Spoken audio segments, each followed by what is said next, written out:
వ్యాపారవేత్తగా Suryasri charitable trust సృష్టికర్తగా అందరికీ తెలుసు మండవ మురళీకృష్ణ.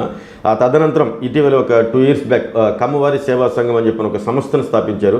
అసలు కమ్మవారి సేవా సంఘం అనే సంస్థ స్థాపించాలి అన్న ఆలోచన ఎలా వచ్చింది, ఆ సంస్థ ఏ విధంగా ఏర్పాటైంది? ప్రస్తుతం మనతో పాటు మండవ మురళీకృష్ణ గారు ఉన్నారు, కమ్మ సంఘం ఏదైతే అధ్యక్షులు గారు ఉన్నారు. ఒకసారి మనం ఆయనతో మాట్లాడే ప్రయత్నం చేద్దాం. సార్ నమస్తే. మంచి వ్యాపారవేత్త, తర్వాత ఏదో అనాథ పిల్లలకి హెల్ప్ చేయాలని చెప్పి సూర్యశ్రీ చారిటబుల్ ట్రస్ట్ ఒకటి పెట్టున్నారు, వాటితో బిజీగా ఉన్నారు. మరలా ఈ కమ్మ సంఘం, ప్రకాశం జిల్లా కమ్మవారి సేవా సంఘం, అది పెట్టాలన్న ఆలోచన మీకు అసలు ఎట్లాగా? ఇది నా ఒక్కడే ఆలోచన కాదు జగదీష్ గారు. మనకి లాస్ట్ 5 yearsలో అనేక ఇబ్బందులు పడ్డాం. అంటే కమ్మవారు ఎప్పుడు ఇబ్బందులు పడతానే ఉన్నాం ఈ రాజకీయంగా. లాస్ట్ 5 years ఏంటంటే అది ఒక పీక్ స్టేజ్కి వెళ్ళిపోయింది. కమ్మ అని చెప్పుకుంటా కూడా భయపడే స్టేజ్కి వచ్చేసింది ఈర్షా దేశాలతో. అప్పుడు ఎలక్షన్ అయిపోయిన తర్వాత ఎక్కడెక్కడ కమ్మ సంఘాలు ఉన్నాయి, ఏం జరుగుతుంది ఏంటి అనే ఇదిలో కోణంలో అసలు కమ్మ సంఘాలు నిర్వీర్యమైపోయినాయి అని మన వాళ్ళందరూ కూర్చొని మాట్లాడుకున్న టైంలో పాత కమ్మ సంఘాలతో కూడా సంప్రదించారు. ఎందుకు యాక్టివ్గా లేకుండా పోయినాయి, ఫైనాన్షియల్ క్రైసిసా లేదా సంఘంలో ఏదైనా విభేదాలా, ఎలాంటి వాళ్ళు కోణాలు ఆలోచించినప్పుడు మనం కూడా ఒక సంఘం స్థాపిద్దాం కొత్తగా, కాకతీయ అని ఇప్పటివరకు పెట్టుకున్నారు, అలా ఎందుకు ముసుగు మనం కమ్మవారి సేవా సంఘం అని డైరెక్ట్గా పెడదాం, ప్రకాశం జిల్లా కమ్మవారి సేవ అని కొంతమంది పెద్దలు నిర్ణయించారు. ఇది నా ఆలోచన కాదు. నేను ఎలక్షన్లో అప్పుడు బాగా తిరుగుతాం వల్ల, యాక్టివ్గా ఉండటం వల్ల, అలాగే సూర్యశ్రీ ట్రస్ట్ చారిటబుల్ ట్రస్ట్లో నేను పనిచేయటం వీళ్ళది గత 7 సంవత్సరాల నుంచి ఇది అందరూ గమనించి, ఎందుకంటే సేవ అనేది ఏంటంటే చాలా ఓర్పు కావాలి, పేషెన్స్తో చేయాల్సింది. ఇది వీళ్ళందరూ పెద్దవాళ్ళంతా కూర్చొని 1-2-3 సార్లు మీటింగ్ జరిగి అప్పుడు మురళి అయితే బాగుంటుంది అని చెప్పేసి బాధ్యతలు నాకు అప్పగిచ్చారు. నేను దాన్ని అక్కడి నుంచి మేము ఎన్టీఆర్ కళాక్షేత్రంలో ఒకసారి మీటింగ్ పెట్టుకున్నాం. అలాగే అప్పుడు లాస్యా రెస్టారెంట్లో మీటింగ్ పెట్టుకుని అందరం ఒక 17 మందితో స్టార్ట్ అయిన మీటింగ్ 200 తర్వాత ఎమ్మటే చాలా సంవత్సరాలు వనభోజనాలు పెట్టి కూడా అని చెప్పేసి అందరూ కోరిక మేరకు వనభోజనాలు పెడితే అందరూ ఒకసారి కలుస్తారు, జిల్లా మొత్తం ఒకసారికి వస్తుందని తక్కువ కాలంలోనే, ఒక వారంలోనే పిలిపిస్తే సుమారు 7,500 మంది హాజరయ్యారు ఆ వనభోజనాల కార్యక్రమానికి. అది మాకు కొంత ఉత్సాహాన్ని ఇచ్చింది. ఆ తర్వాత కమ్మ సంఘం అని ఎప్పుడైతే ఈ మీటింగ్ జరిగిందో ఆ తర్వాత చాలామందికి అది సోషల్ మీడియా ద్వారా కానీ ప్రింట్ మీడియా ద్వారా కానీ అందరికీ చేరి ఏదో ఒకటి హెల్ప్ చేస్తారు. అంటే అక్కడ మేము సూర్యశ్రీ ద్వారా చేస్తున్నాం కాబట్టి దీనికి కూడా ఏదో ఒకటి చేస్తారు, అందుకే సంఘం పెట్టారు, మేము అందరికీ హెల్ప్గా ఉంటామని ఆ రోజు మేము ఉపన్యాసాలకు ఒకటి చెప్పాం. కాబట్టి కొంతమంది అప్రోచ్ అవుతాం బిగిన్ చేశారు. ఎమ్మటే ఎగ్జామ్స్ స్టార్ట్ అయినాయి మార్చిలో, 10th క్లాస్ అవనండి, ఇంటర్మీడియట్ అవనండి, పబ్లిక్ ఎగ్జామ్. మీ దాంట్లో అసలు ఈ కమ్మవారి సేవా సంఘం మొత్తం సభ్యులు మెంబర్షిప్ ఎట్లాగా ప్రాసెస్? అది మెంబర్షిప్ 1000 రూపాయలు మెంబర్షిప్ ఉన్నారు, సుమారు 1800 మంది. ఈ 1800 మందితో వచ్చిన అమౌంట్ సరిపోదని చెప్పి మేము 1K డోనర్స్ క్లబ్ అని కూడా పెట్టాం. అంటే మీకు కంటిన్యూషన్ చెప్తాను ఎందుకు ఏం జరిగింది అనేది. స్కూల్లో చాలా చోట్ల డిగ్రీలో చదివే వాళ్ళకి హాల్ టికెట్స్ ఆపేశారు. కొంతమంది మమ్మల్ని అప్రోచ్ అయ్యారు, సార్ ఏదైనా హాల్ టికెట్ ఇప్పిస్తారంటే ఒకళ్ళిద్దరికి మేము ఫోన్ చేసి చెప్పాం. రోజు స్కూల్కో కాలేజీకో ఫోన్ చేసి అందరికీ చెప్పలేం కదా, ఇచ్చేయండి ఫీజు మేము కడతాం అని చెప్పేసి. ఆ కోణంలోంచి అక్కడ స్టార్ట్ అయింది ఈ కమ్మవారి సేవా సంఘం సర్వీస్. ఓకే, ప్రధాన ఓటు ఓన్లీ ప్రకాశం జిల్లా కమ్మవారి సేవా సంఘం. మీరు గత 5 సంవత్సరాలు ఇబ్బంది పడ్డాం, మనం ఐక్యంగా ఉందాం, మన వారికి ఏదైనా ఇబ్బంది అయినప్పుడు మనం వాళ్ళకి హెల్ప్ఫుల్గా ఉందాం అన్న దాంట్లో మీరు పెట్టారు. పెట్టిన తర్వాత ఈ కమ్మవారి సేవా సంఘం తరఫున మీరు అన్నారు కదా, మెంబర్షిప్ సుమారు 1800 మంది కమ్మవారి సేవా సంఘంలో ఉన్నారు అని. వీళ్ళందరూ మీరు మీటింగ్ ఏర్పాటు చేసుకొని ఈ కమ్మవారి సేవా సంఘం ద్వారా ఎట్లాంటి కార్యక్రమాలు చేద్దాం అనుకున్నారు? ఆ కార్యక్రమాలు కూడా ఓన్లీ కమ్మవారికేనా, లేకపోతే మిగతా కులాలకు కూడా చేయాలి? ఎట్లాగ మీరు దాన్ని చేస్తుంది? ఒక్క కమ్మవారికే కాదు, మనతో పాటు మన నమ్ముకున్న సామాజిక వర్గాలకు కూడా న్యాయం చేయాలి. ఈ కులాలు అనేది ఏంటంటే రాజకీయ నాయకులు సృష్టిస్తున్న విభేదాలు కులాల మధ్యన. ఇది ఇనిషియల్గా మన పక్కన వేరే సామాజిక వర్గాలు అంటే మనకి వాళ్ళకి ఎప్పుడు గొడవ లేదు. వాళ్ళ సౌలభ్యం కోసం, వాళ్ళ రాజకీయ ఎదుగుదల కోసం ఎవరు చిన్న కొంత పెద్ద నాయకులు అవ్వచ్చు, కొంత సెకండ్ క్లాస్ నాయకులు కూడా సృష్టించి వాళ్ళ పదవుల కోసం వీళ్ళు అడ్డం పెట్టుకుంటామని మా అపోహ అంతే. కులాలతో మేము అది కాదు. ఇక్కడి నుంచి అట్లీస్ట్ మనకమ్మ సామాజిక వర్గం నుంచైనా అందరినీ మేల్కొనపాలి అని మేము బైలాలోనే, ఇదేమి నోటి మాట కూడా కాదు, బైలాలోనే అఫీషియల్గా 70-30% అని రేషియో పెట్టుకుని ఫస్ట్ ఇయర్ కూడా అలాగే చేసాం. ఇప్పుడు సెకండ్ ఇయర్ కూడా అలాగే ప్రిపేర్ అవుతున్నాం. మధ్యలో ఎవరన్నా ఇబ్బంది పడి వచ్చినా, అది కమ్మ అయినా నాన్ కమ్మ అయినా, వాళ్ళకు కూడా మేము మర్యాదగా రిసీవ్ చేసుకుని వాళ్ళకి రెండో కంటికి తెలియకుండా కూడా సహాయం చేస్తున్నాం. మీ దాంట్లో ప్రధానమైనటువంటి ఏమేమి కార్యక్రమాలు చేయాలండి ఈ కమ్మవారి సేవా సంఘం తరపున? మీరు ప్రధానంగా ఇవి ఫస్ట్ ప్రిఫరెన్స్ ఎడ్యుకేషన్కి ఇచ్చాం, తర్వాత సెల్ఫ్ ఎంప్లాయ్మెంట్, మూడోది స్పోర్ట్స్, నాలుగోది ఎనీ ఎమర్జెన్సీ హెల్త్ అవనండి, ఇంకెక్కడైనా డెత్ కేసులు అవనండి. లాస్ట్ ఇయర్ మేము కొంతమందికి ఇచ్చాం, చనిపోయిన వాళ్ళకి అంత్యక్రియలకు కూడా డబ్బులు లేవు. మన షామియానా కింద అంత్యక్రియలు చేసుకుంటున్నారు జోరు వర్షంలో కూడా. అలాగే అక్కడ అనంతపురం జిల్లాలో మల్లవరంలో చనిపోతే వాళ్ళ స్వగ్రామానికి వెళ్తే కూడా వాళ్ళకి డబ్బులు లేకపోతే మాస్టర్ గారు వీళ్ళు అప్పటికే రిమ్స్కి ఆడికి వెళ్ళి వాళ్ళు ఆ సహాయం చేసి వాళ్ళ సొంత గ్రామానికి పంపే ఏర్పాట్లు చేశారు. ఇది మా 4 లక్ష్యాలు పెట్టుకున్నాం ఇనిషియల్గా మేము. ఇప్పుడు ఈ సంఘం ఏర్పాటు చేసిన సంవత్సరాలు సార్ కరెక్ట్గా? సుమారు 2024 నవంబర్ అంటే ఇంకా 2 years కంప్లీట్. 2 years కూడా కంప్లీట్ అన్నది. ఏర్పాటు చేసిన తర్వాత నుంచి రాజకీయంగా కానీ ఇట్లాగా మీరు పర్టికులర్గా కమ్మ సంఘం అనే పెట్టున్నారు అని చెప్పని ఏదైనా అట్లాంటివి ఏమైనా వినిపిస్తూ ఉన్నాయా? మొదట్లో కొంచెం మేము స్టేట్ మీటింగ్ కూడా మన ఇక్కడ పెడితే బాగుంటుంది అని చెప్పేసి కేబీ రెస్టారెంట్లో అందరినీ కలుపుకుని వెళ్ళాలి. మన లక్ష్యం ఏంటంటే మనం సామాజిక సేవతో పాటు అందరినీ కలుపుకుని వెళ్ళాలి అని లక్ష్యంతో ప్రకాశం జిల్లాలోనే స్టార్ట్ అవ్వాలి. ఎందుకంటే ఏ ఉద్యమం లాస్ట్ ఇయర్స్లో సక్సెస్ అయిందంటే అమరావతి రైతుల యాత్ర కానీ ఇంకేతర అన్నీ కొని ప్రకాశం జిల్లానే ఇది ఇక్కడ సక్సెస్ అయింది. సో అందరూ ఏమన్నారంటే ప్రకాశం జిల్లాతోనే స్టార్ట్ చేద్దామని చెప్పేసి మేము కేబీ రెస్టారెంట్లో స్టేట్లో ఉన్న ప్రముఖులు అలాగే కమ్మ సంఘ అధ్యక్షులు కార్యదర్శులు ఎవరన్నా ఉంటే అందరికి కలిపి అక్కడ మేము ఒక చిన్న గెట్ టుగెదర్ లాగా ఏర్పాటు చేసాం. అప్పుడు ఇదేదో రాజకీయ మీటింగ్ అని చెప్పేసి ఈ పేపర్లో రావటం, అభూత కల్పన సృష్టించడం అట్లాంటివి జరిగినాయి. మేము అయినా పట్టించుకోలేదు, మేము ఆత్మస్థైర్యం కోల్పోలేదు. మేము పెట్టింది మా దగ్గర ఉన్న పేదవాళ్ళకి మేము హెల్ప్ చేయడం కోసం పెట్టాం కాబట్టి ఇదేదో చరిత్రలు చెప్పుకుంటాకో మా చరిత్ర అది మా తాతల చరిత్ర గురించి చెప్పుకుంటా కాదు. ఇది సహజంగా ఏంటంటే ఇప్పుడు మండవ మురళి గారు అనే వ్యక్తి ఉన్నారనుకోండి, మీరు చేసే వ్యాపారంలో అన్ని రకాల కులాలతో మీకు మంచి సంబంధాలు ఉంటాయి. అప్పుడు దాకా ఏదైతే మీరు ఈ కమ్మ సంఘం దానికి అధ్యక్షుడిగా పోయిన దాకా ప్రతి ఒక్క కులములతోటి మీకు మంచి ర్యాపు రిలేషన్ ఇవన్నీ ఉంటాయి అనమాట. ఒకసారిగా కమ్మ సంఘం అని పెట్టి దానికి అధ్యక్షుడిగా మిమ్మల్ని పెట్టేసరికి ఇతను కమ్మకి బాగా ఇదట్టుంది, కమ్మోళ్ళు అంటే ఇది అన్న ఇది అలా మీ వ్యాపారం చేసే దాంట్లో అక్కడి నుంచి కూడా వినిపించలేదు మీకు అట్లాంటి? ఎక్కడ అసలు నాకైతే చాలామంది అంటే నాతో పాటు తిరిగేవాళ్ళు కొంతమంది మీరు అన్నట్టు రాజకీయాల్లో ఎలక్షన్లప్పుడు కొంతమందిని హక్కుని చేర్చుకున్నా కాబట్టి ఇతర సామాజిక వర్గాల్లో కొంతమంది అనుకున్నారు మురళన్న ఇప్పుడు రాజకీయాల్లో తిరుగుతా ఇలా ఈ కమ్మ అధ్యక్షుడు తీసుకున్నారు ఆ ముద్ర పడద్దేమో అని. కానీ ఎక్కడ ఆ ముద్ర పడలేదు, వాళ్ళు వాళ్ళే చెప్తున్నారు వచ్చి, అన్నా మీకు ఎక్కడ ఆ ముద్ర పడలేదు, మిమ్మల్ని ఎవరో పడి. ఎందుకలా అంటే నేను నిజాయితీగా మనం ఎప్పుడైనా చేసినప్పుడు అంటే మనకు అసలు ఆ ముద్రే పడదు. మనం నటిస్తాం బియ్యం చేసామంటే ఆ ముద్ర పడదు గ్యారంటీగా.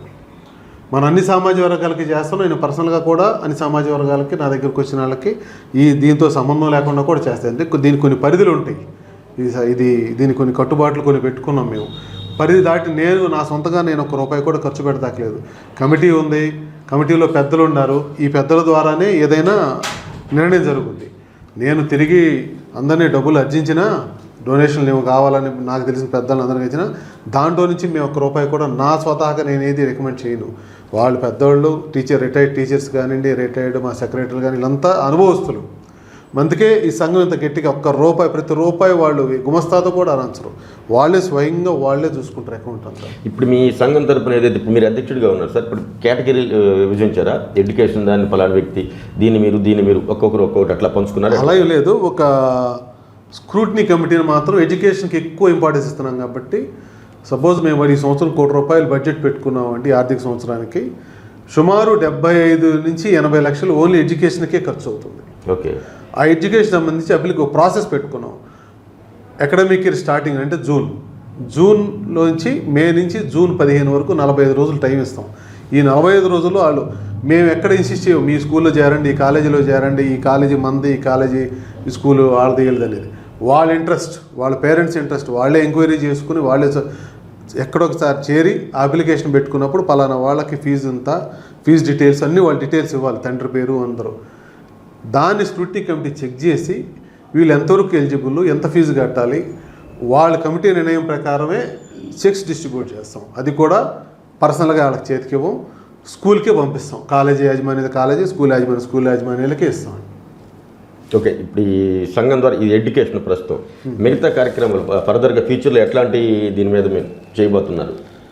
ఫర్దర్గా మేము స్పోర్ట్స్కి ఒకటి ఇంపార్టెన్స్ ఇద్దాం, సెల్ఫ్ ఎంప్లాయ్మెంట్. ఏ ప్రాతిపదికన వాళ్ళు మీరు ఇది చేస్తారు దానికి? అంటే ఉదాహరణకి కొంతమంది ఆటో తోలుకునే వాళ్ళు ఉన్నారు, టిఫిన్ బండి చేసుకునే వాళ్ళు ఉన్నారు. ఆటో అనుకుందాం, ఆటో 2 లక్షలు 3 లక్షలు అవుతాయి. మేము కొంత ఇచ్చి కొంత ఫైనాన్స్ తెచ్చుకుంటారు వాళ్ళు, అంటే సబ్సిడీ లాంటిది అనుకోండి. ఓకే. అలాగే సెల్ఫ్ చిన్నది ఉంది, ఆటో పెద్దది కాబట్టి, అలాగే సెల్ఫ్ టిఫిన్ బండి ఉంది, అది ఒక 40-50 వేలు ఖర్చు అవుతుంది. అలాంటిది ఫుల్ అమౌంట్ ఇచ్చేస్తాం. అలాగే నిన్న ఒక ఆయన మమ్మల్ని అప్రోచ్ అయ్యారు, సోడా బండి పెద్ద ఆయన వయసులో కూడా, ఆయన ఎప్పటి నుంచి గత 30 సంవత్సరాల నుంచి సోడా బండి వ్యాపారమే చేసుకుంటున్నారు. ఆ బండి పాడైపోయింది. వేరే ఆయన ఒక ఆయన దాత వచ్చి నేను 10,000 అయితే ఇవ్వగలను, కానీ అది 30,000 40,000 రూపాయలు ఉంది. మా దగ్గరికి అప్రోచ్ అయితే చెప్పాం, కొనుక్కోండి, మేము డబ్బులు డైరెక్ట్గా వాళ్ళకి బండి చేయించుకోండి, మేము చెక్ ఇచ్చేస్తామని చెప్పేసి. అలా అదే సెల్ఫ్ ఎంప్లాయ్మెంట్. అలాగే టిఫిన్ బండి పెట్టుకుంటారు, రోజు ఒక 1000-1500 సంపాదించుకొని వాళ్ళ పిల్లలు చదివించుకుంటారు, వాళ్ళ కాళ్ళ మీద వాళ్ళు బతుకుతారు. ఇప్పుడు మీరు దీనికి సంబంధించినటువంటి చెక్కులు పంపిణీ ఏదో రేపు ఆదివారం రోజు ఎవరెవరు రాబోతున్నారు అసలు ఈ కార్యక్రమానికి? ఆ రోజు ఎట్లాంటి కార్యక్రమం చేపట్టబోతున్నారు?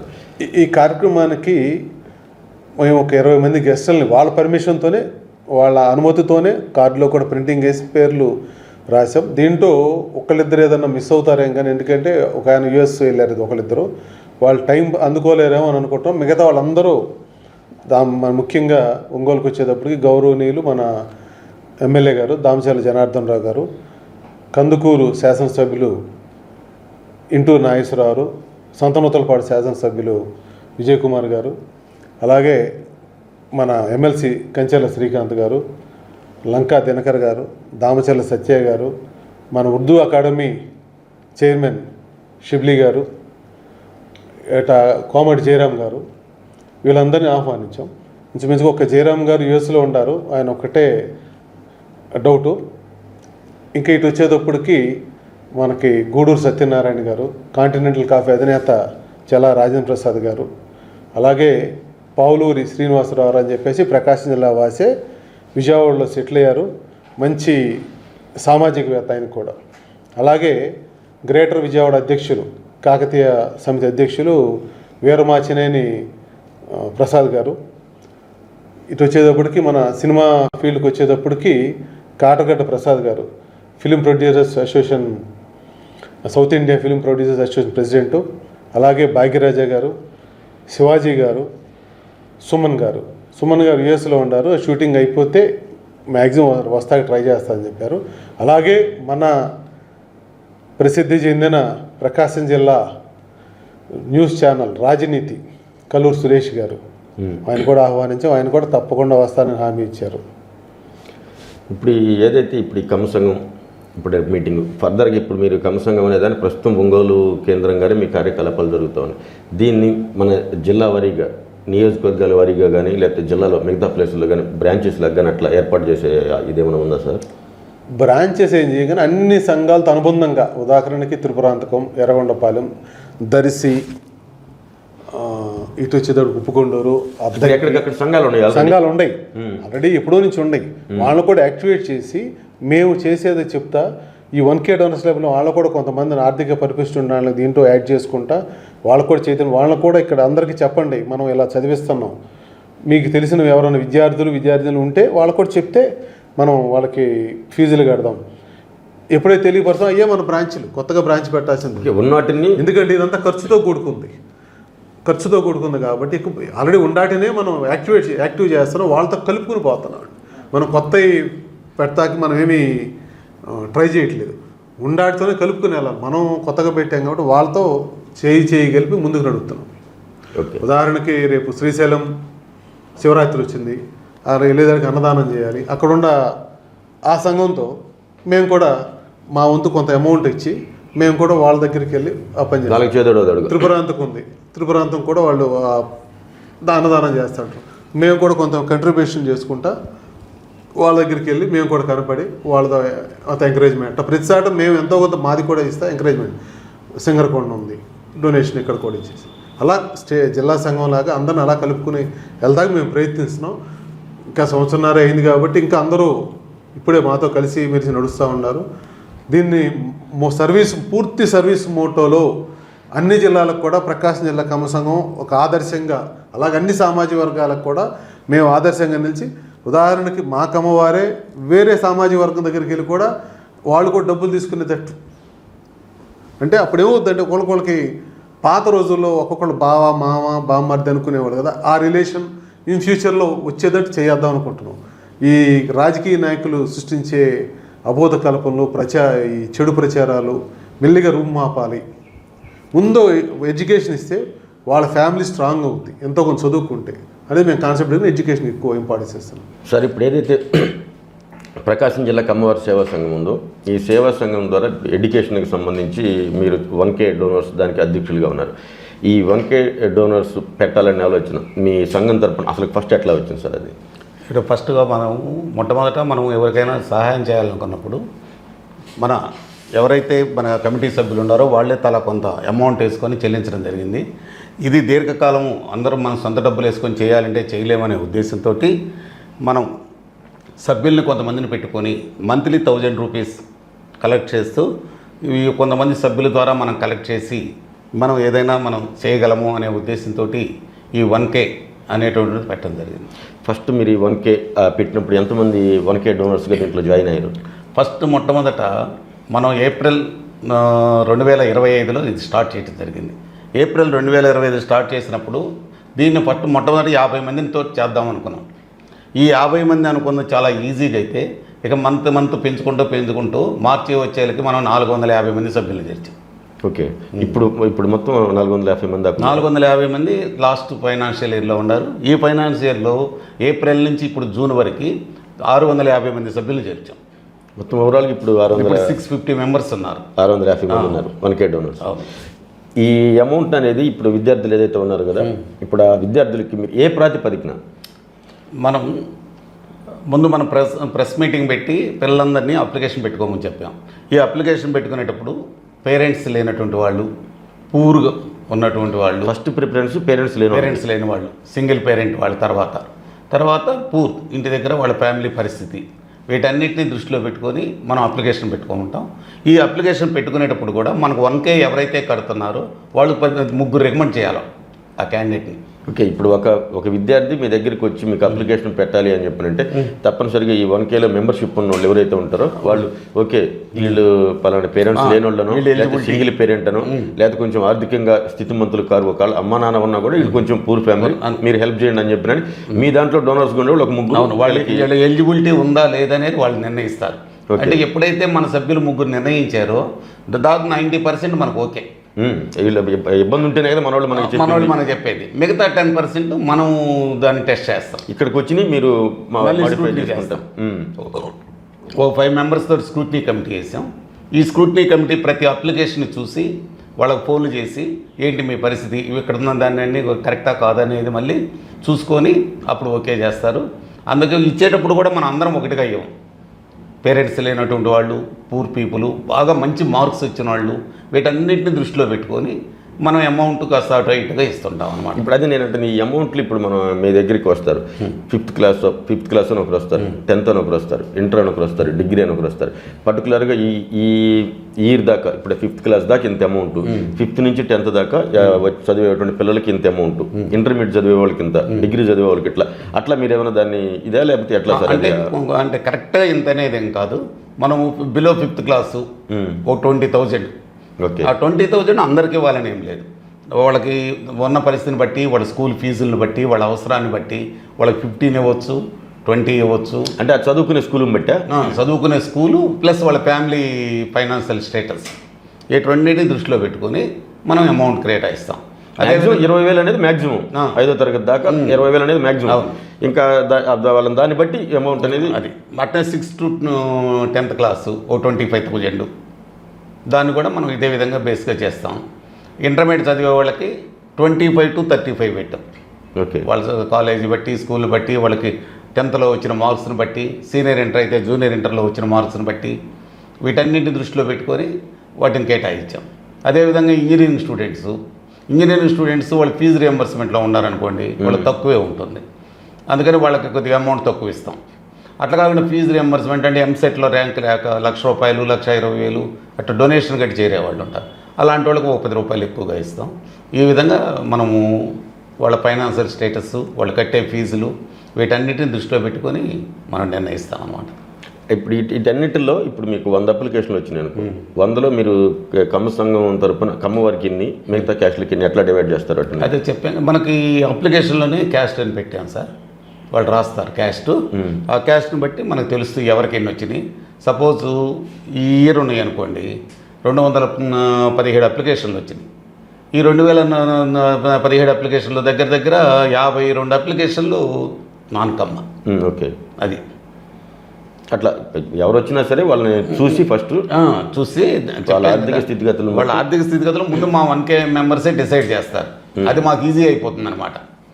ఎప్పుడైతే 1K మెంబర్స్ ముగ్గురు డిసైడ్ చేశారో వాళ్ళ ఫ్యామిలీ పరిస్థితి అంతా తెలిస్తేనే, వాడు ఫాదర్ ఏంటి, మదర్ ఏంటి, వాళ్ళ ఫ్యామిలీ ఏంటి అనేది తెలిస్తేనే ఆ విలేజ్ వాళ్ళు, లేదా మనకి ఇక్కడ టౌన్ అయితే అక్కడ ఉన్నటువంటి వాళ్ళు, లోకల్గా ఉన్నవాళ్ళు మనకు సపోర్ట్ చేస్తారు. ఇప్పుడు మీ 1K డోనర్స్ ఎవరైతే ఉన్నారో 500 మంది అని చెప్పానంటే, ప్రకాశం జిల్లాలో అసలు ఇప్పుడు ఒంగోలు నియోజకవర్గం కానీ, సంతనూతలపాడు కానీ, ఇటువైపున కందుకూరు కానీ, ఈ పక్క ఇవన్నీ అంతా కమ్మోళ్ళే. అవును. 500 మంది అంటే చాలా తక్కువ. మీరు జనంలోకి ఎక్కువ తీసుకెళ్ళలేదని నేను అనుకుంటున్నా. జనంలోకి తీసుకెళ్ళి మనం ప్రెస్ మీట్ పెట్టి చెప్తున్నాము. ప్లస్ మనకి ఇప్పుడు అంటే మన కొత్తగా అంతా 1.5 year మన సంఘం స్థాపించి, అప్పటికి మనకు కొండేపి ఏరియా నుంచి వస్తున్నాయి, కందుకూరు ఏరియా నుంచి వస్తున్నాయి, కనిగిరి ఏరియా నుంచి వస్తున్నాయి, మార్కాపురం ఏరియా నుంచి వస్తున్నాయి, తర్వాత దర్శి ఏరియా నుంచి వస్తున్నాయి. మనం ఇంకా చెప్పాలంటే అవుట్ ఆఫ్ డిస్ట్రిక్ట్ స్టూడెంట్స్ని, పేరెంట్స్ లేనటువంటి వాళ్ళని, సింగిల్ పేరెంట్ ఉన్నటువంటి ఆడపిల్లల్ని మనం 30 మందిని ప్రతిభా కాలేజీలో చదివిస్తాం. మొత్తం ఫుల్ ఫీజు మనమే కట్టి 30 మంది ఓన్లీ ఆడపిల్లల్ని, సింగిల్ పేరెంట్స్ లేనటువంటి వాళ్ళు. ఇప్పుడు ఇంటర్మీడియట్లో సార్ అక్కడ ప్రతిభా కాలేజీ సీనియర్ ఇంటర్ ఒక 17 మంది, జూనియర్ ఇంటర్లో ఒక 15 మంది ఈ సంవత్సరం చేర్చాం. ఓకే. వాళ్ళకి ఎడ్యుకేషన్ మొత్తం మనమే చూసుకుంటాం. వాళ్ళ హాస్టల్ కానీ అంతా మనమే, ట్యూషన్ ఫీజు కానీ అన్నీ మనమే చూసుకుంటాం. ఇప్పుడు మీ 1K డోనర్స్ సభ్యులు ఉంటారు కదా, వీళ్ళందరికీ మీరు కట్టినటువంటి డబ్బు ఈ విధంగా అని చెప్పి మీరు ఎట్లా మీటింగ్ పెట్టుకుంటారా? చెప్తాం సార్. ప్రతి 2 monthsకి ఒకసారి గెట్ టుగెదర్ లాగా పెడతాం సార్. టిఫిన్ పెడతాము, 10 నిమిషాలు కూర్చొని డిస్కస్ చేసుకుంటాం. టిఫిన్ పెడతాము. అక్కడ మనము మొత్తానికి మనకి ఎంత అమౌంట్ వచ్చింది, ఈ అమౌంట్ను మనం ఎలా ఖర్చు చేసాం, ఎవరికేమి ఇచ్చాం, ఎడ్యుకేషన్కి ఏమి ఇచ్చాం, లేకపోతే సెల్ఫ్ ఎంప్లాయ్మెంట్కి ఏమి ఇచ్చాం, లేకపోతే మనం హాస్పిటల్కి అయితే ఏదైనా ఇచ్చామా, ఇవన్నీ కూడా వాళ్ళకి డీటెయిల్గా చెప్తాం. ప్లస్ ఇంకొకటి ఏంటంటే క్యాష్గా మనం ఏమీ చేయం. ప్రతి వారు 1K డోనర్ బ్యాంక్ అకౌంట్కే కొట్టాలి, మనం చెక్కే ఇవ్వాలి. దేనికైనా సరే అంతా మొత్తం ఆన్లైన్ వ్యవహారమే, మొత్తం క్యాష్గా ఏం జరగదు. అదేవిధంగా పిల్లవాడికి కూడా మనం క్యాష్ ఇవ్వం. మనం ఎవరికైతే మనం ఫీజు కడుతున్నామో వాళ్ళు ఏ కాలేజో ఏ స్కూలో అదైతే వాళ్ళకే చెక్ ఇస్తాం మనం. డైరెక్ట్గా వాళ్ళకే ఇస్తాం. అందుకని పిల్లవాడు కూడా మోసం చేసి 50,000 ఫీజు కడతా నాకు 1,00,000 ఫీజు అని చెప్పలేడు. అది వాళ్ళు పర్టికులర్గా ఇప్పుడు వాళ్ళు చెప్పిన దానికి వాళ్ళకి తగ్గట్టు మీరు ఇంత అమౌంట్ మీకు ఆ స్కూల్కి మేము ఇంత అలాట్ చేస్తున్నాం అని చెప్పి మీరు పంచుతాం. అవును. ఇప్పుడు ఈ 1K డోనర్స్గా మీరు మీటింగ్ పెట్టుకున్నప్పుడు రకరకాల డిస్కషన్స్ వస్తూ ఉంటాయి కదా సార్. మనకి సార్ మనందరం ఈ విధంగా ప్రతి నెల ₹1000 వేసుకుంటున్నాం, ఈ విద్యతో పాటు మనం ఇంకేదైనా చేద్దాం అన్న ఆలోచన మీరు కూర్చున్నప్పుడు ఎక్కువ ఈ విద్య కాకుండా ఇంకా దేనికి ఎక్కువ ప్రిఫరెన్స్ ఇస్తూ ఉంటారు? ఇంకా అదే చెప్తాను, సెల్ఫ్ ఎంప్లాయ్మెంట్కి ఎక్కువ ఇవ్వమంటారు. దానివల్ల ఏమవుతుందంటే సెల్ఫ్ ఎంప్లాయ్మెంట్ ఒక ఫ్యామిలీ బాగుపడ్డట్టు అవుతుంది. అతను బతుకుతాం మళ్ళీ ఆయన పక్కన ఇంకో మనిషికి కూడా ఒక హోటల్ పెట్టుకున్నాడు ఎవడన్నా, అతను బతుకుతాడు, ప్లస్ అందులో 2 వర్కర్లు పనిచేస్తారు, ఇంకొక 2 పని కల్పిస్తాడు. ఈ విధంగా సెల్ఫ్ ఎంప్లాయ్మెంట్కి కూడా ఎక్కువ ఇంపార్టెన్స్ ఇవ్వమని చెబుతారు. సెల్ఫ్ ఎంప్లాయ్మెంట్ వాళ్ళకి ఏ ప్రాతిపదికన రికమెండేషన్లా లేకపోతే ఎట్లా వాళ్ళకి మరలా రికమెండేషన్ అనేది ఏముండదు సార్. ఇస్తామంటే తీసుకోవడానికి చాలామంది వస్తారు. మనం ఎంక్వైరీ చేస్తాం కదా సార్. ఇప్పుడు మనం అద్దెంకి దగ్గర అతనికి ఇచ్చాం, మనకు అద్దెంకి అవతల అతను వచ్చాడు, మనకి అతనికి రాగానే మనం ఇవ్వలేదుగా. అతను ఏంటి పరిస్థితి అవన్నీ కనుక్కొని చూసి మనం వెళ్ళి లోకల్గా అవన్నీ కనుక్కొని అతను మనం టిఫిన్ బండి అవన్నీ ఇచ్చాం. ఇప్పుడు ఏదైతే మీ దగ్గర ఇప్పుడు లాస్ట్ ఇయర్ ఉన్నారు కదా, లాస్ట్ ఇయర్ మీరు ఎంతమంది విద్యార్థులు? లాస్ట్ ఇయర్ ఒక దగ్గర 143 మందికి 42 లక్షల రూపాయలు సహాయం చేశాను సార్. ఇప్పుడు ఆ 142 మందికి మీరు ఏదైతే విద్యకి మీరు హెల్ప్ చేస్తున్నారో వాళ్ళ పురోగతి ఎట్లా ఉందో మీరు ఎంక్వైరీ చేశారు? ఎంక్వైరీ చేస్తాను సార్. ఇంటర్మీడియట్ రిజల్ట్ రాంగ్లోనే, 10th రిజల్ట్ రాంగ్లోనే వాళ్ళందరి రిజల్ట్ ఏంటి అనేది కూడా మేము మన దగ్గర తీసుకున్న వాళ్ళు ఏ విధంగా ఉన్నారు? ఓకే, మీరు అనుకున్న దానికి సాటిస్ఫై అయ్యారా? బాగా సాటిస్ఫై. ఎందుకంటే ఖర్చు మనం అమౌంట్ ఇచ్చిన వాటిల్లో 466 హైయెస్ట్ మార్క్ మందే. ఓకే, అదే మీరు దానికి సాటిస్ఫై అయ్యారు కదా ఫస్ట్. అదేవిధంగా సీనియర్ ఇంటర్ 992. వాళ్ళందరికీ చెప్తున్నారా మీరు? చెప్తాము.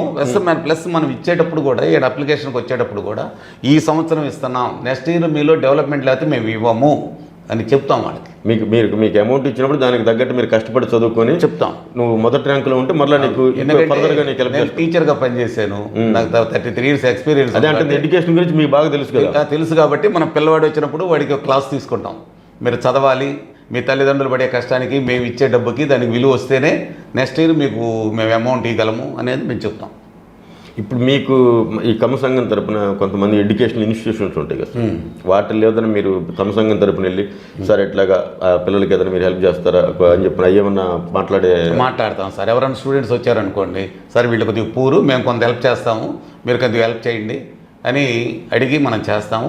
ముఖ్యంగా ఇప్పుడు వరకైతే మనం ఎక్కువగా ప్రతిభా కాలేజీ, అర్షిని కాలేజీకి మనం కొద్దిగా మీట్ అయి చేసాం. అలా వాళ్ళ 2 కాలేజీలు మీకైతే సహకరిస్తున్నారు, బాగా సహకరిస్తున్నాం.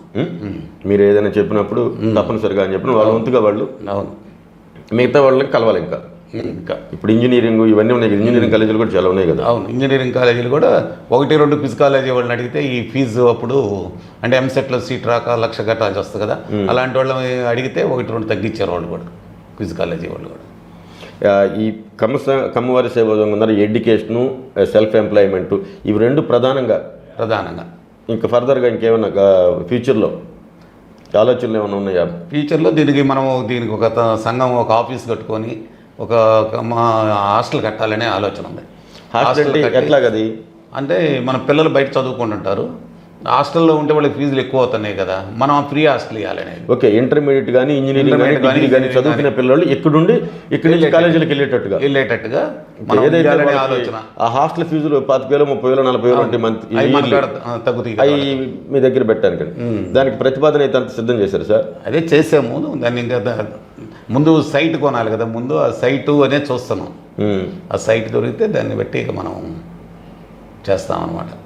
ఎడ్యుకేషన్ ఫస్ట్ ప్రిఫరెన్స్ బాగా. అవును, ఎందుకంటే ఎడ్యుకేషన్ అయితే ఒక జీవితాన్ని నిలబెట్టచ్చు మనం. ఇప్పుడు చేపల పట్టడం నేర్పామనుకోండి, వాడే బ్రతుకుతాడు అన్నట్టుగా, వాడు చదువుకున్నాడు అనుకోండి, వాడి కాళ్ళ మీద వాడు నిలబడతాడు. ఏదో పని, ఇంటర్మీడియట్ అయితే ఒక రకమైన ఉద్యోగం చేసుకుంటాడు, ఇంజనీరింగ్ అయితే ఒక రకమైన చేసుకుంటాడు, ఇంకోటి చదివితే వాడు స్టేజ్కి తగ్గటువంటి జాబ్ ఏదో ఒకటి చేసుకొని బతకగలుగుతాడు. అది మెయిన్ ఉద్దేశం. సహజంగా మీరు ఒక 1K డోనర్స్ ఈ ఎడ్యుకేషన్ దానికి ఇదిగా ఉన్నప్పుడు మీకు కొంతమంది రికమెండేషన్లు చేస్తూ ఉంటారు కదా, సార్ పలానోడు మనకు తెలిసినోడు, మన అప్లికేషన్ లేదు, ఇప్పుడు మీరు ఏదో ఒక పర్టికులర్ లాస్ట్ డేట్ దాకా టైం పెట్టుకుంటారు.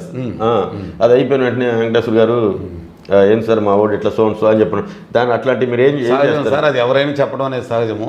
ఇప్పుడు మనం కూడా ఏడా నుండి చెప్తుంటాం, కానీ వాళ్ళకి చెప్తాం, మనం ఉన్న విషయాన్ని చెప్తాం. ఎవరైనా మీరు అప్లై చేసేటప్పుడు 3 మాకు 1K వాళ్ళు అబ్బాయిని సపోర్ట్ చేయాలి అన్నప్పుడు వాళ్ళు అప్పుడే సరిపోద్ది. వాళ్ళకి ఎవరు చేయరుగా. ఇప్పుడు మనం కట్టే 12,000 మీరున్నారు, మీరు 2-3 సంతకం పెట్టచ్చా? నేను 1K చైర్మన్గా చేయొచ్చు. నేనంటే 1K డోనర్ ఉంటారు కదా సార్, 1K డోనర్ ఒక విద్యార్థికే సంతకం చేయాలా, లేకపోతే సార్ ఇతను పేదోడు లేకపోతే 2-3 పెట్టచ్చు? అవసరమైతే 2కి, అందరికి 3-4 అతనే పెట్టకూడదు. ఒకరికి పెట్టినాక ఇంకేదైనా అవసరమైతే 2వ వాళ్ళకి కూడా పెట్టచ్చు. అంటే అతనికి తెలిసి ఉంటే కరెక్ట్గా, ఊరకు మనం వచ్చే అడగంగులను పెట్టడం కాదు. వాళ్ళకి మీరు పిల్లలకి ఇచ్చేదాన్ని కూడా మీరు ఒక పండగలా చేస్తున్నారు. రేపు ఆదివారం రోజు. అవును, అది దాన్ని ఎట్లాగా? రేపు 28/6/2026 ఆదివారం మనం పిల్లలకి ఫీజుల చెల్లింపు, దాంతోపాటు మన కమ్మవారి కుటుంబ సభ్యుల ఆత్మీయ సమావేశాన్ని ఏర్పాటు చేయడం జరిగింది. ఎందుకంటే జనరల్గా ప్రతి క్యాస్ట్లో వాళ్ళు కూడా అది కార్తీక మాసం వనభోజనాలను చేసుకుంటారు. అప్పుడు అనవసరంగా వేస్ట్గా ఖర్చు పెట్టే కంటే అదేదో ఇప్పుడే మన కమ్మవారి కుటుంబ సభ్యుల ఆత్మీయ సమావేశం కూడా ఇదే జరిపి మన పిల్లలకి ఫీజుల చెల్లింపులు, మనం ఏం చేస్తున్నాం, కమ్మవాళ్ళకి మనం ఏం సహాయం చేస్తున్నాం, ఇది అందరికీ తెలియాలనే ఉద్దేశంతో ఈ విధంగా మనం ఇది ఒక పండుగలాగా ఏర్పాటు చేస్తున్నాం అన్నమాట. Okay, thank you sir. Thank you. Prakasam జిల్లా కమ్మవారి సేవా సంఘం అనేది ఏదైతే ఏర్పాటు ఇంకా 2 సంవత్సరాలు కూడా పూర్తి కాలేదు. ఫస్ట్ అకాడమిక్ ఇయర్ 140 మందికి పైగా విద్యార్థులకి మనం కమ్మవారి సేవా సంఘం ద్వారా వాళ్ళకి ఆర్థికంగా హెల్ప్ చేయడం జరిగింది. అదేవిధంగా ఈ సంవత్సరం మళ్ళీ 217 మందికి మనం రేపు 28వ తారీఖు ఆదివారం రోజు విద్యార్థులందరికీ చెక్కులు ఇవ్వబోతున్నాం. కమ్మవారి సేవా సంఘం యొక్క ముఖ్య మోటివ్ ఏంటంటే చదువుకునే విద్యార్థులను ఎంకరేజ్ చేయటం, అదేవిధంగా సెల్ఫ్ ఎంప్లాయ్మెంట్ అనేది వాళ్ళకి క్రియేట్ చేయటం. దీంట్లో ఒక పేరుకి మాది కమ్మవారి సేవా సంఘమే, కానీ కమ్మవారికి సంబంధించి 70% ఇస్తున్నాం, మిగతా కులాల వాళ్ళకి కూడా 30% ఇస్తాం అనేది మా కమ్మవారి సేవా సంఘం యొక్క ముఖ్య ఉద్దేశం అని చెప్పి వాళ్ళు చెప్తా ఉన్నారు. ఏదైతే అధ్యక్షుడిగా మండవ మురళి గారు, అదేవిధంగా 1K డోనర్గా ఎడ్యుకేషన్కి సంబంధించి మొత్తం పాటిబండి వెంకటేశ్వర గారు రిటైర్డ్ టీచర్ గారు వీళ్ళు చూస్తూ ఉన్నారు. ఇది మేము ప్రతి సంవత్సరం పెంచుకుంటూ పోతూ ఉంటాం దీన్ని. అంతేగాని ప్రతి పేద విద్యార్థి చదువుకోవాలనేది మా ఉద్దేశం. ఎవరైనా పెట్టుకోవచ్చు, తింటే కమ్మ వాళ్ళనే ఏమీ లేదని వాళ్ళు చెప్తా ఉన్నారు. ఓకే సార్, మీరు అనుకుంటున్నట్టుగా మంచిగా మీరు ఎడ్యుకేషన్కి ఏదైతే ఇది చేస్తూ ఉన్నారో ఇంకా మంచిగా సక్సెస్గా కావాలని చెప్పి మనస్ఫూర్తిగా కోరుకుంటున్నాం. Thank you sir. ఆరోగ్యమే మహాభాగ్యం అంటారు, కానీ ఆరోగ్యాన్ని నమ్మకంగా కాపాడే స్థానం ఎక్కడ? ఇది ఒంగోలులో మీకు దగ్గరగా మన Venkataramana nursing home private limited. Caring your life 54 విశ్వాసంతో ఇది ఒక హాస్పిటల్ కాదు, ఇది ఒక విశ్వాసం. 3 తరాలుగా వేలాది కుటుంబాలను ఆరోగ్యంగా నిలిపిన ఆదరణ. మా నిపుణుల వైద్య బృందం మా దగ్గర అనుభవం కలిగిన బృందంలో అందించే సేవలు neuro surgery, general medicine, diabetes, pulmonologist, general surgery, ophthalmology, urology, orthopaedic, ENT, paediatrics, dental surgery, anaesthesiology, gynaecology, cardiology, emergency మరియు క్రిటికల్ కేర్. ఒంగోలులో ఆరోగ్యానికి ఒక కొత్త శకం ప్రారంభమవుతుంది. వెంకటరమణ ఐ హాస్పిటల్ ప్రారంభించబడింది. కంటి ఆరోగ్యానికి ప్రత్యేక పరిష్కారంగా ప్రభుత్వ ఉద్యోగులు, రిటైర్డ్ ఉద్యోగులు మరియు వారి కుటుంబ సభ్యుల కోసం EHS ద్వారా వైద్యం, క్యాష్లెస్ సేవలు, Medi Assist, Star, GHPL, Aditya Birla, Bajaj Allianz మరియు ఇతర ప్రముఖ హెల్త్ స్కీమ్లు అందుబాటులో ఉన్నాయి. ఆరోగ్యశ్రీ, డాక్టర్ NTR వైద్య సేవానిధి అందుబాటులో ఉన్నాయి. చిరునామా RTC బస్టాండ్ ఎదురుగా, Kurnool road, Ongole. Phone number 08592282623, cell number 9100679099. Eye hospital number 9866484770. Website www.venkatramanarsinghome.com. Facebook www.facebook.com/pkrnh. Venkataramana nursing home, 3 తరాల విశ్వాసం, నూతనతతో కూడిన సేవ. మేము కేవలం చికిత్స చేయము, మేము శ్రద్ధ వహిస్తాం, పరిరక్షిస్తాం. సేవ చేయడం మాకు ధ్యేయం.